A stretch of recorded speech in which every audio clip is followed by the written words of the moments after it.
چې زما مړ بچی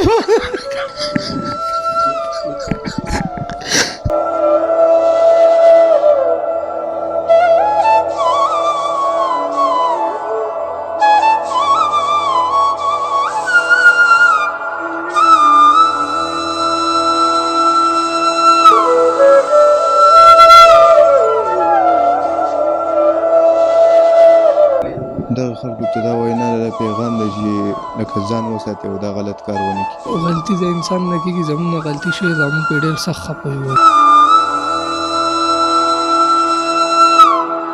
بسم الله الرحمن الرحیم. ګرانو مینوالو السلام علیکم. ستاسو ورور ستاسو ملګری فضل ربی پښتونیار تاسو ته نن د رحیم آباد د تړۍ نه یو نوی پروګرام کې مخاطب یم. عزتمندو د نن نه 4 میاشتې مخکې چې کم کس وژل شوی و او هغه بیا په ګیراج کې پروت و، هغې بیا مطلب دی په هغې باندې له پاسه هغه سلیټ وغیره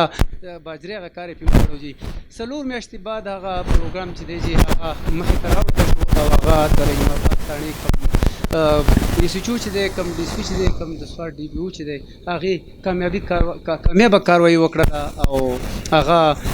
مطلب دا دی چې هغه ملزمان نن ګرفتار شو. باقاعده ولا ما په روزنامچه کې رپورټ ولیکه، په هغې باندې موږ انکوایري شروع کړه. امجد غفور خان هغه انکوایري افسر مې مقرر کړ. په دې کې بیا ډي پي او صاحب ته هم دوی اپروچ کړی، هغه ما ته په ډیلي بیسس به په دې کې موږ نه پراګرس غوښتو، په ډیلي بیسس به را سره پکې خبرې کولې، ډایرکشن به را کولې. زموږ ډي اس پي صاحب چې دی نو هغه بالکل به راته دلته به هم پکې هغه خبرې شیر کولې، ډسکس کولې به هم کم ملزمان کم سسپیکټ کسان چې به موږ نیول. هغې کې موږ بلاخر د دې دوستانو هغې ته ورسېدو.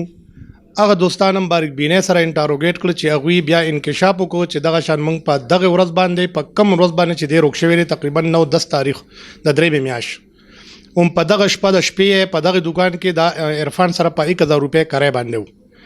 دغلته ناستو دوی خپل ګپ شپ لګولې دی. هغې نه بعد کې دی بیا په دغلته یې پې ډس کړی دی،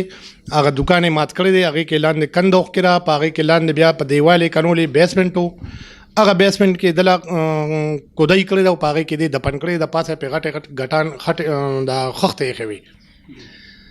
بیا راختلی دی، بیا دکان مکمل دغه کړی دی او د فرش سلیب یې ورکړی دی، مکمل یې پې فرش اچولی و. نو شکر الحمدلله الله تعالی موږ له پکې کامیابي راکړه. د مدعیانو کوآپریشن و، ځکه بعضې وخت مدعي چې نو هغه یکدم غوبل شروع کړي او هغه نه چې څه ورته موږ ویلي په حق لار را سره دوی ته یو ټیک ټاک کار را سره یې کړی دی او شکر الحمدلله چې نن دغه د هغوی مخکې ناش میلاو شو، خو د سړي تسلي وشي. نو هغه ډېر په ټیکنیکل طریقې سره د هلک وجلی او په ټیکنیکل طریقې سره لاش پټ کړی او مړ کړی و. نو که دا منګه پکې رسیدلی نو په 50 سال کې هم د دې مړي پته نه لګېده، په داسې ځای کې دا دفن شوی او شکر الحمدلله هغه الله تعالی موږ نه په هغې کامیابي راکړه. ملزمان هم ګرفتار شو، څنګه تاسو ته ډي اس پي صاحب تفصیلا ووایي. هغې کې ملزمانو په نشاندهۍ باندې موږ د هغوی کم تماچه باندې قتل کړی دی هغه هم برآمد شوه. د مقتول شناختی کارت د ملزمانو سره هغه هم برآمد شوی دی. د مقتول چې نور څه سامان مامان دی نو هغه هم ریکور شوی دی، سپلی دی. انشاءالله چې مزید تفتیش شروع دی چې څه مخې ته راځي نو به تاسو سره موږ بیا شیر کوو. ایسیچو صاحب ته مو ووایي چې یاره زما وس نه کېږي، زه خو مزدور کار سړی یم او نه مې د پیسو د لګولو وس کېږي، د یو ټایم مې د بل ټایم مې نه دا مخامخ ناست دی څه چې یا به ووایو که نه. او نو د ما ته وایي چې چا څوک نه نو د هغه خدای ته یې زغم مه کوه او ستا کار به زه کوم انشاءالله. بیا ایسیچو صاحب بیا نه ما ته داسې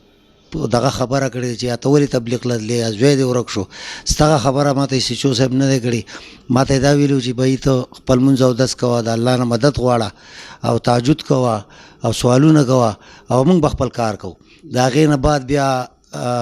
تاڼدار صاحب او ایسیچو صاحب په دې باندې کار شروع کړو. زه بیا دې تاڼې ته ماتې تاڼې ته مه راځه،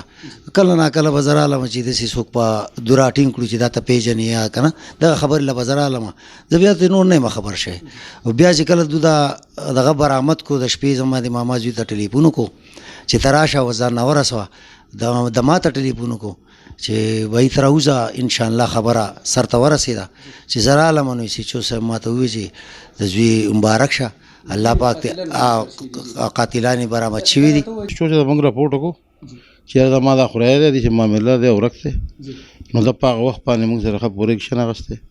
چې لکه داسې افسران یي که نه زما په خیال چې د غریب سړي به هېڅ دغه دی بیا تکلیف پورته نه وي. که د شپې په 2 بجې موږ دې ته رینګ کړی دی نو امجد غفور صاحب دا نور ملګري او ایسچو صاحب دې زموږ سره د شپه ورځ نه ده کتلې دا 2 میاشتې زموږ سره داسې منډې والي لکه چې ردي خپل بچی ورکي زموږ نه لکه ردي یقین وکړه چې داسې افسران دي که نه نو دا لکه د مخمخي خبره ته نه کومه خو زما په خدای قسم دی چې زما د بچو نو څو پورېږي ده ته به دوا کوي چې زما مړ بچی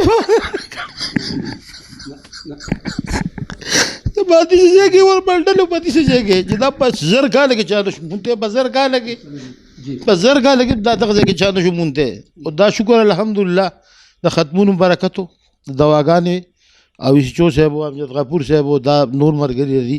د 24 ګنټې چې ما که کم غر مې خولی را سره غر ته ختلي که نالۍ مې خولی نالۍ ته را سره تللی دي او زمونږ یې دون امداد کړی دی خدای دې ردي امداد وکړي خدای دې ردي نوره طریقې ردي نه سیوا کړي پاک پروردګار دې په خپلو بچو خوشحاله کړي د عمر غم و هلک خو مړو هغه ټیک وه خو لکه دا بل غم و چې دی به نه و که نه نو د عمر غم و نو دا د ده په موږ څه وویم ما حدیث الفاظ نشته چې زه د دې لپاره استعمال کړم عزتمندو دا هغه ځای دی کله چې هم وارداتو شي د مور د خوا بچی لړ شي د پلار د خوا بچی لړ شي عزتمندو دا هم ځوانان دي ولاړ دي راځئ چې دوی د دې کس په حوالې سره څه وایي السلام علیکم حاجي ښه زما عرفان صاحب واردات یې وکړل د دې تقریبا چې 3 میاشتې وشوې جي میاشتې وشوې وجه تاسو معلومه وه نه جي نه هسې تاسو بچي شته زما واده هم نشته جي واده نشته جي کله چې دا واردات تاسو کول جي نو زړه کې ستاسو سره بس جي زموږ نه غلطي شوې ده او جي دې غلطۍ ازاله به اوس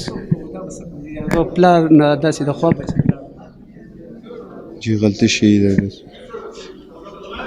کار شوی ده جي کار شوی دی او جي د دې کار په حوالې سره د نورو خلکو ته څه وایي کوم واردات ورځ مروز چې کېږي دغه خلکو ته څه وایي دغه خلکو ته دا وینا ده د پیغام ده چې لکه ځان وساتي او دا غلط کار ونه کړي او جي تاسو خو محسوس شو کنه چې غلط بالکل محسوس شو جي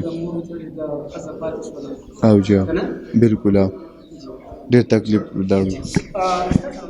محمد فیضان تاسو ته احساس دې خبرې شته چې تاسو دا کار کړی غلطي د انسان نه کېږي زموږ نه غلطي شوې زموږ په ډېر سخت خفه یو جي ډېره مننه عزتمندو غلطي د انسان نه کېږي زموږ نه ډېره سخته غلطي شوې ده موږ په خفه یو هر کس خفه دی عزتمندو د معاشره کې د الله د رضا دپاره د یو بل سره مینه د یو بل سره محبت شروع کړئ دا هم خفه دي د هغې کور هم خفه دی پولیس هم په عذاب عوام هم په عذاب خاندانونه هم په عذاب بل پروګرام به پورې خپل رول اجازت راکوئ په الله سپارم د الله په امان